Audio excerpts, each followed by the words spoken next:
Good afternoon, everyone. My name is Fahad Shahid. We welcome you all to Prime Health webinar. We are live from our page, Prime Health, on Facebook and our YouTube channel, that is Prime.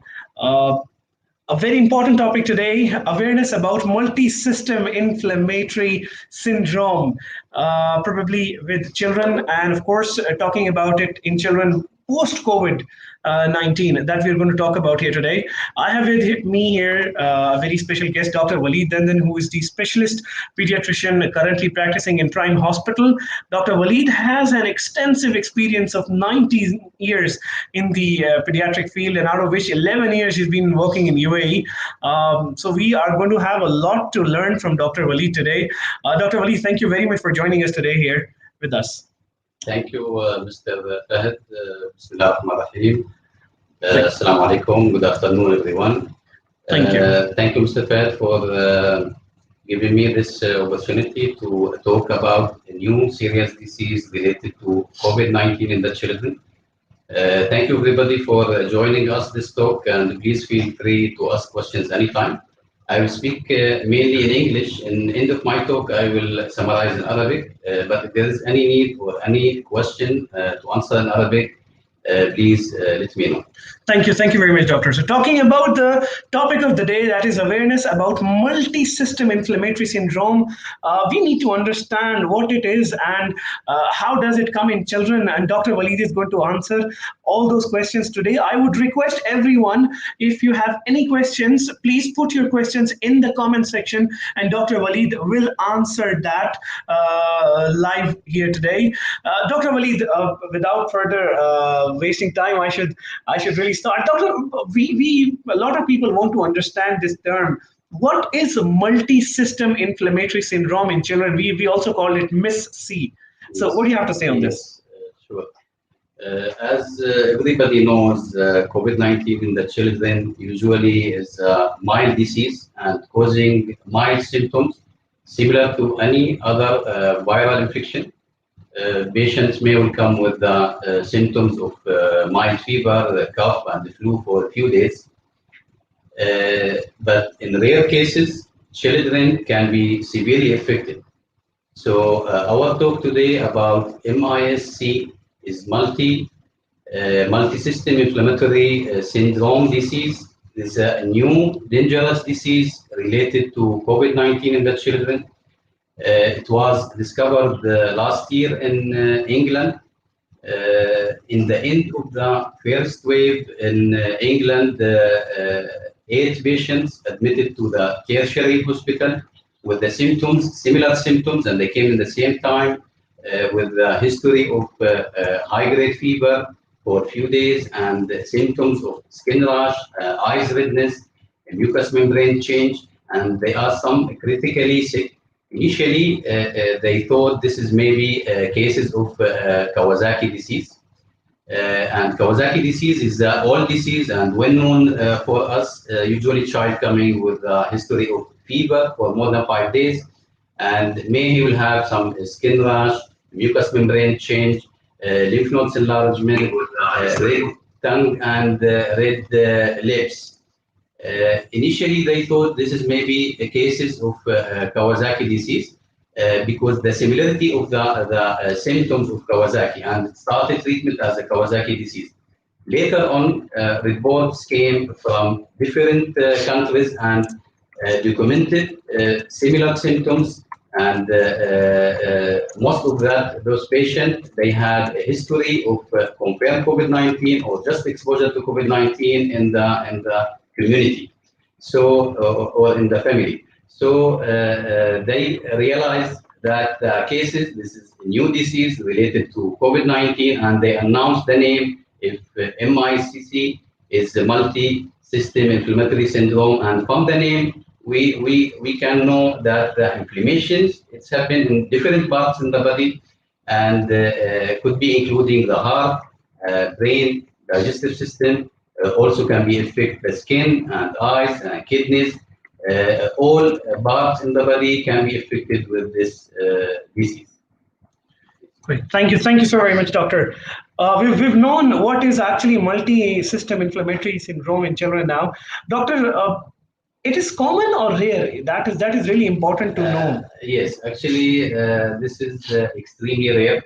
Less than 1% in the children who had a history of confirmed COVID-19 or just exposure to COVID-19, may they will develop this disease. It's very rare. Still, the studies and research is going on to know what exactly the mechanism behind this disease and why this disease is increasing in some countries and other countries is less. May need more information to clear answer about the incidence or the reasons for this disease. I will speak about age of this disease. Usually happen in the children in any age less than 20 years. But the main group of children between 3 to 12 years and between 8 to 12, the severity of the disease may it will increase. So can be happen in any age, in the small, in the childhood, in the adolescent, but the average between 3 to 12 years. Okay, great. Thank you very much, doctor. Doctor, coming to the disease, as you said, it is mostly rare, and we have understood what it is. Now, coming to what causes this multi-system inflammatory syndrome in children, what is the main cause of this? Still, the cause is unclear or not known the cause, but most likely results from abnormal or dysregulation immune system to the virus. Uh, May the virus has some mechanism or triggers to make the immune system act and work in the wrong way or exaggerated way and causing inflammation in different parts in the body. They found most of those patients who they have this disease, COVID PCR is negative. So that meaning the virus itself not causing the inflammation. And they found the antibodies for this patient, it's in the higher level. Most of the patient, they will be positive for antibodies. That meaning that the immune system play the role in developing this disease. All right. Thank you very much, doctor. So we understood that immune system is one of the main mission that we Yes. did take a very important part in this. Doctor, to understand what are the symptoms of this disease, MSC? Yes, it's very important. We need to speak about the symptoms to give the awareness for the parents, for the community to know at least what's the exact symptoms may can be my child had. Most of the symptoms will be started late, after a few weeks from the onset of the COVID infection. Usually between 2 to 6 weeks, but some cases after even 2 to 3 months. It is rare, but we saw cases even after 2 months have this disease. So the symptoms started after at least a few weeks. So the main symptoms, all the patients will come with fever. The fever usually it will be persistent, high grade, and also not responding easily to medication, at least between 3 to 5 days. Other symptoms related to digestive system, many patients will come with vomiting, diarrhea, abdominal pain. Some cases, abdominal pain was severe enough to think maybe this is cases of appendicitis. Neurological symptoms is very important. May the child will come with a history of headache, lethargic, confusion, irritability. In severe cases, will cause even seizure and coma. The other symptoms, which very important symptoms to note it because that symptoms previous may common with other disease, but the new symptoms for this disease, I will can show with the photo. If this is we can see photo of picture of Kawasaki disease. We can see here the eyes redness is important, and also the tongue red and swelling. Here we can see skin rash in the hands and in the feet, and here we can see different skin rash. This is picture typical to Kawasaki disease. All this picture we can see also in the MICC.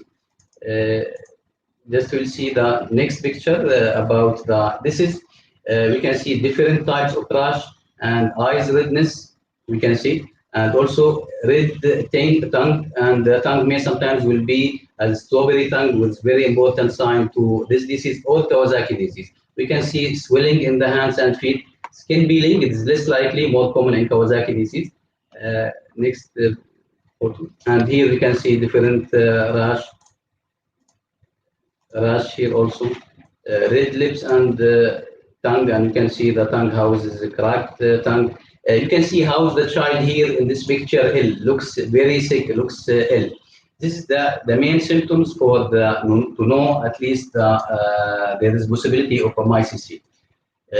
Different symptoms may a child will come with the respiratory symptoms. The respiratory symptoms here little different on what has a patient with the COVID. COVID-19 usually causing a chest infection and the pneumonia, and the patient will come with the fever and shortness of breath, cough with the sputum due to the inflammation in the lungs. But in this disease, may the child will come with the respiratory symptoms related to the heart. The symptoms could be chest pain, difficulty in breathing, and irregular heartbeat, abnormal. Also, the blood pressure, sometimes severe cases will be low. Very important, this disease, it will cause inflammation in the muscle of the heart and causing myocarditis. Can be affect also the cardiac function, can be affect the contractility of the heart, can be affect the coronary arteries. It's very important. Coronary arteries causing dilatation and can be cause ischemic change. So in severe cases, the patient will have with the symptoms of heart failure, accumulation fluid in the lung and causing pulmonary edema, low blood pressure, signs of shock. Also, all other parts of the body can be affected. The kidneys also in severe cases can be affected, liver can be affected. But these are the main symptoms of this disease. Okay, thank you very much. Doctor, you have wonderfully explained the symptoms along with the pictures in the system. I want to understand now, when the patient comes to the doctor, how does a doctor diagnose this multi-system inflammatory syndrome? Yes, actually diagnosis is very, very important, because diagnosis early, start the treatment early and avoid the complications.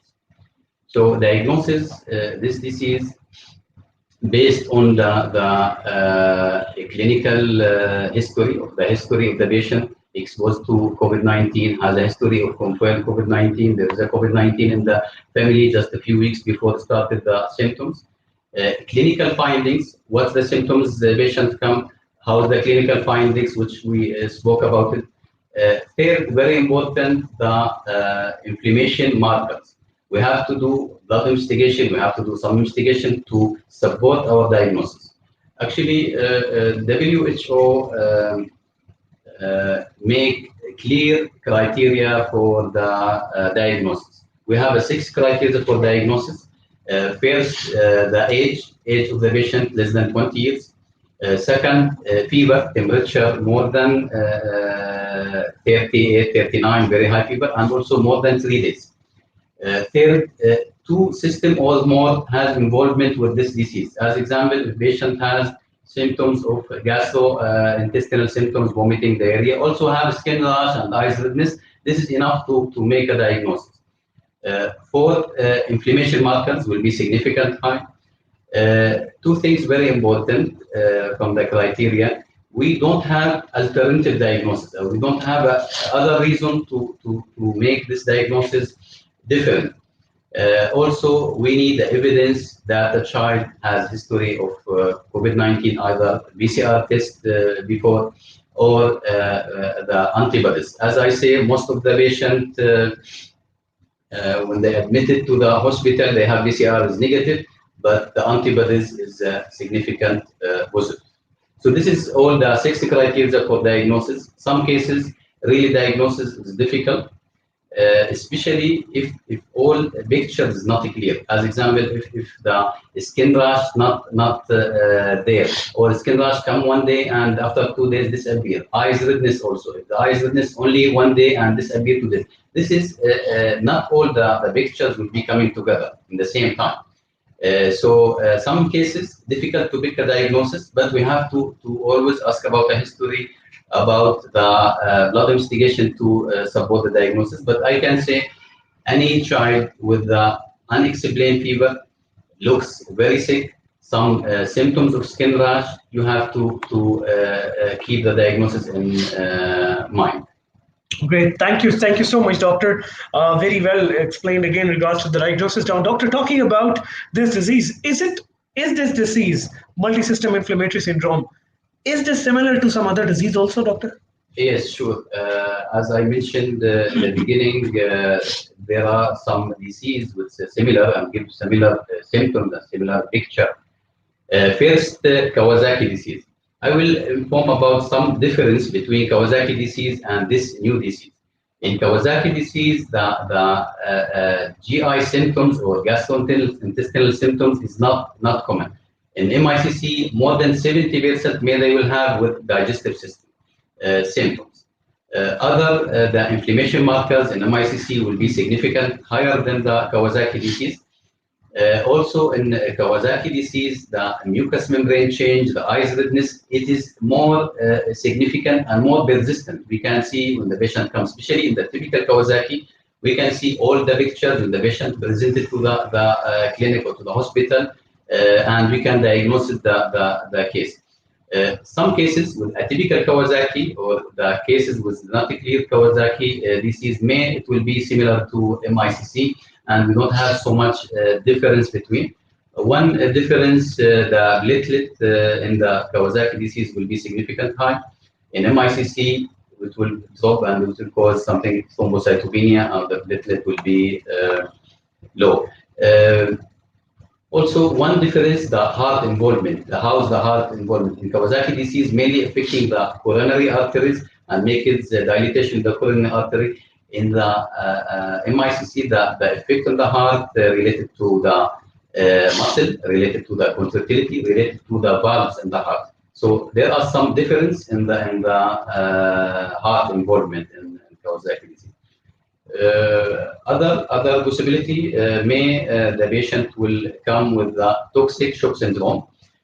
Toxic shock syndrome will give sometimes similar symptoms to MICC, but toxic shock syndrome related to the sepsis or bacterial infection could be staphylococcus or streptococcus, and we have to do some blood investigation, blood culture to make sure. And there's no evidence to that child has a history of COVID-19. One of the other similar diagnosis, the COVID-19 itself. COVID-19 in cases in the children, very rare, can be causing severe symptoms in the children.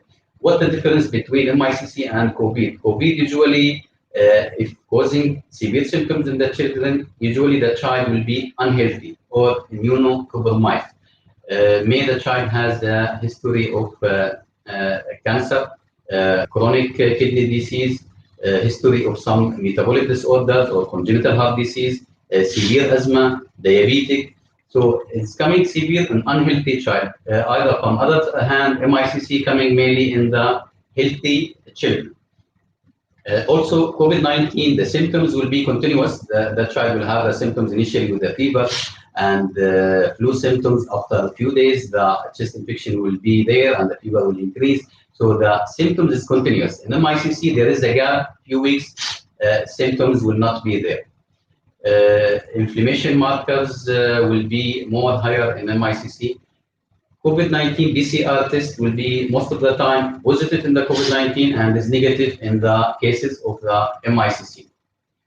Some cases it will be really difficult to distinguish between the COVID-19 and MICC because the symptoms will be severe and the case will be continuous. Even the PCR will be positive for both.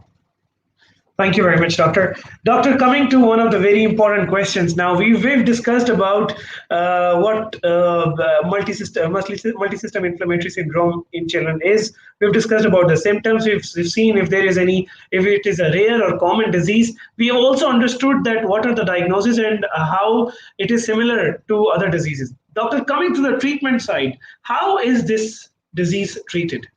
Yes, it's very important. As I said, the diagnosis early, started the treatment early. It's very important to protect the heart, to protect the other parts from the inflammation, from the process of the inflammation. First, we have to evaluate the patient. We categorize the cases depend on the severity, mild, moderate, severe.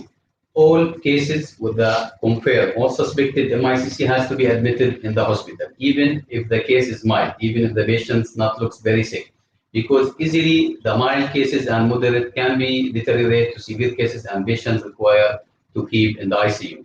Severe cases, especially if delay in the diagnosis, we have to admit to the ICU.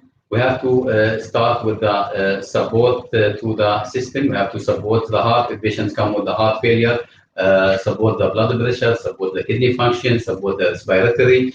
And we have to do also full assessment, full investigation. Investigation, we have to go for full the infection markers. White blood cells will be significant, elevated, CRP, procalcitonin, D-dimer, ferritin, LDH. All these infection markers will be very high. Very important test we have to do about this disease, the echocardiography. All the patients has to be done echo. We need to look for the heart function. We need to look for if there's any coronary aneurysm. We have to check for the signs of myocarditis. Cardiac enzyme also very important. So all investigation has to be done as inpatient. And then once we establish, also one important thing I have to mention in that we have to check what other cause, may some other viral infection, may some, as I mentioned, some bacterial infection. We have to do full investigation to make sure there's no other reason for this case. Treatment has to be started early. The main treatment in this disease is the IVIG, is the immunoglobulin. It's a very old disease. This medicine used before to treatment of some types of immunodeficiency, some types of autoimmune disease, used in Kawasaki disease. So it has to be started this medicine with the intravenous infusion with a specific dose immediately. Once we make a diagnosis, we need to start this treatment very early. Most of the time, especially mild and moderate cases, there will be a response to this medicine. In case if there is no response, we have to add steroid. Some severe cases, from the beginning, we have to do combination of IVIG and steroid. Some cases, we have to repeat the IVIG, we give another dose, and also we have to give very high dose of steroid. Very rare cases and not response to medication and patient critically ill, we have to start different treatment. It's called biological treatment. We will give interleukin 1 and interleukin 6 inhibitors. These are the main treatment for this disease. But again, started the treatment early. This is the key in the treatment of this disease.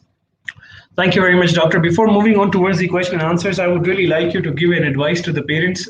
First, in English, for the whole that you have advised to summarize. And then I would also like to request you to please put the same knowledge in summarizing in Arabic also. That will be great. Then we will move towards the question and answers.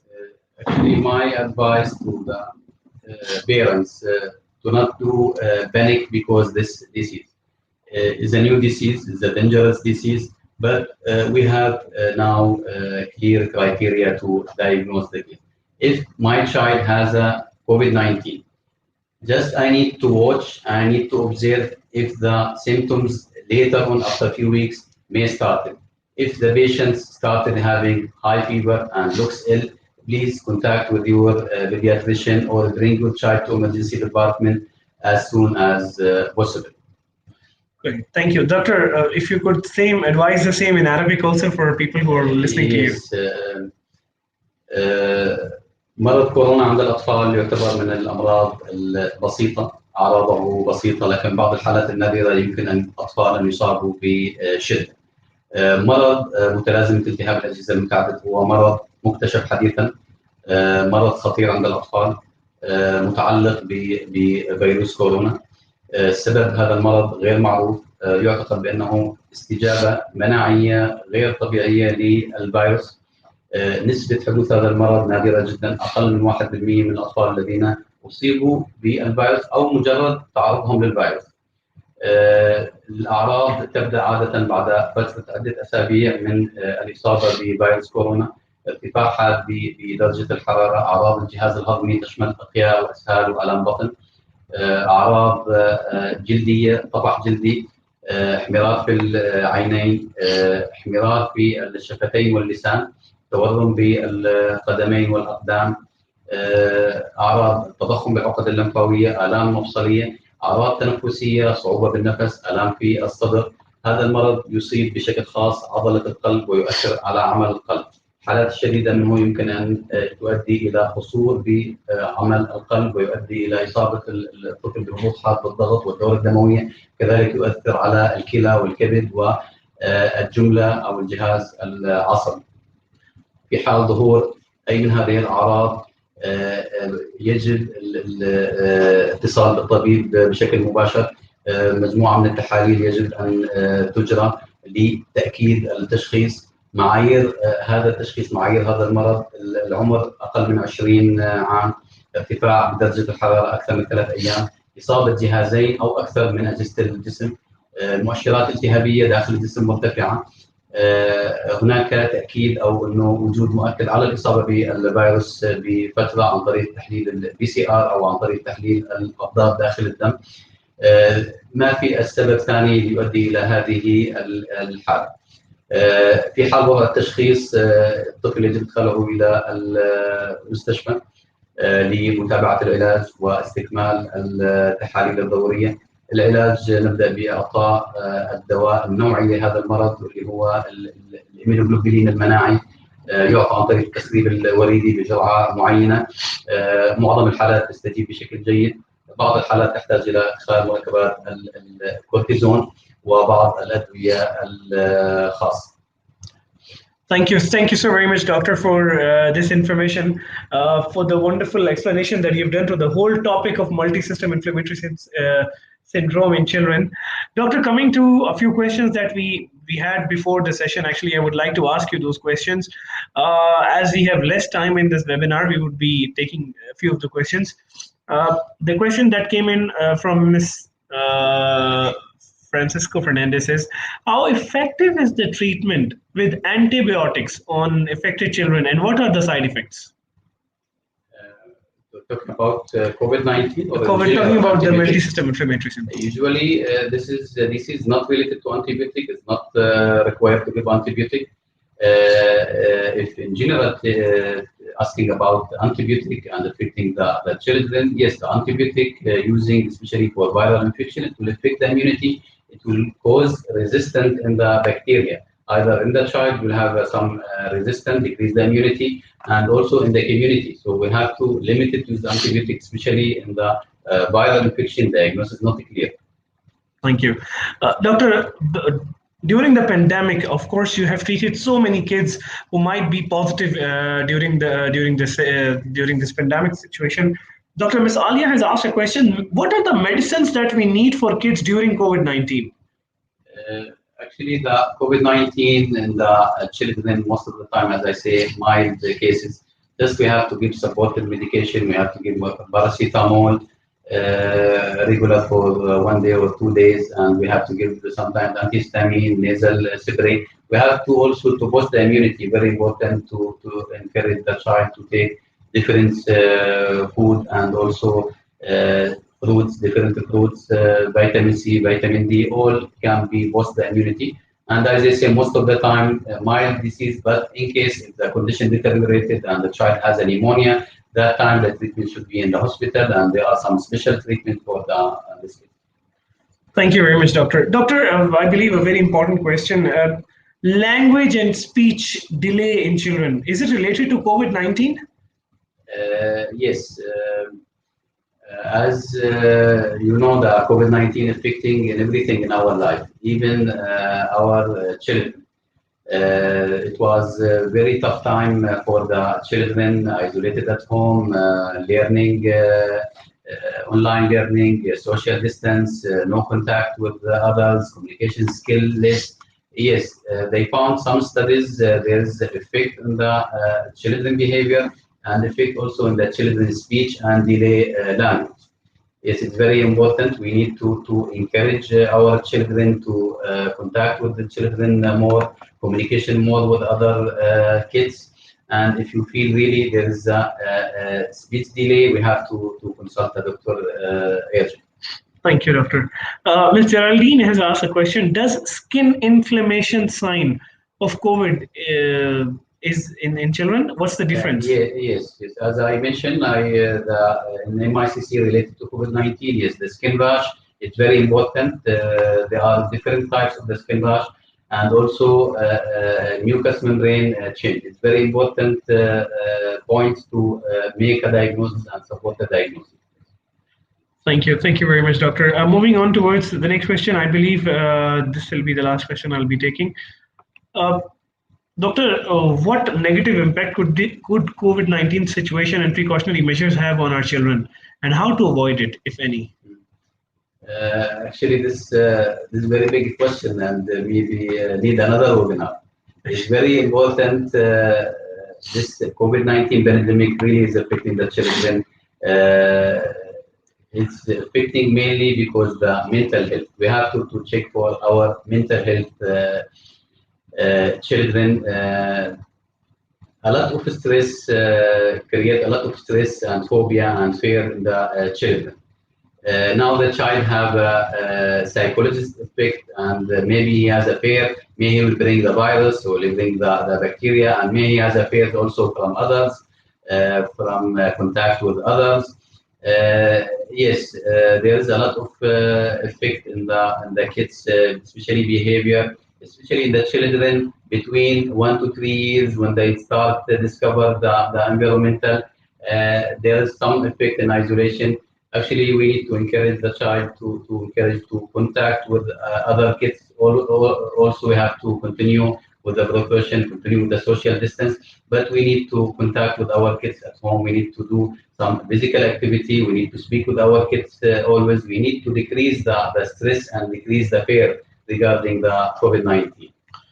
Great. Thank you so very much, Dr. Waleed. We have received so many appreciations during your session, and a lot of people are appreciating you in this one. As we are moving towards the end of the session, but before we close the session, we would like to remind you again, if you have any concerns related to the topic that we have discussed today, that is multi-system inflammatory syndrome in children, you are more than welcome to visit Dr. Waleed, who's currently practicing in Prime Hospital, that is in Garhood, opposite to the Airport Terminal 1. And you can always book an appointment through the number that is on the screen. You can see 0429297777. You also have you also have an opportunity to book an appointment through our application that is Prime Health Me. You can always book an appointment from there. If you have any questions that you want to ask, any concerns, you always send an email at myprime@primehealth.ae. We will be more than welcome.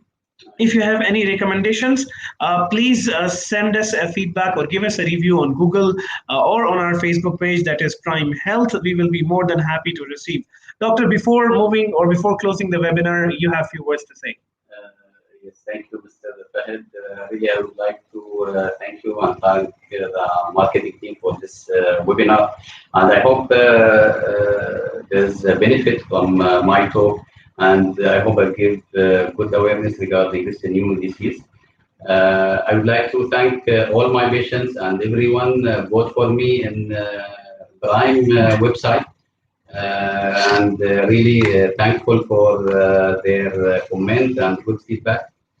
I would like to thank Prime Management for this good organization and good support and management, and I'm really proud to be part in this organization for more than 7 years, and wish you all the best and more success in the future. And thank you, Mr. Fahad, and I hope we'll see you with different topic and different webinar. Absolutely. We'll be coming back to you with different topic again, probably sometime afterwards with Dr. Waleed. Again, thank you very much, everyone, for watching us live today. We hope that this webinar will be informative to all who are watching at this time and who will be watching it later. As we always say in Prime that Prime is all about personalized care personally, and we always want to deliver that, and we are trying our best to deliver for the awareness to our patients. Thank you very much. We'll be coming back to you with another webinar. Till then, take care. Bye-bye.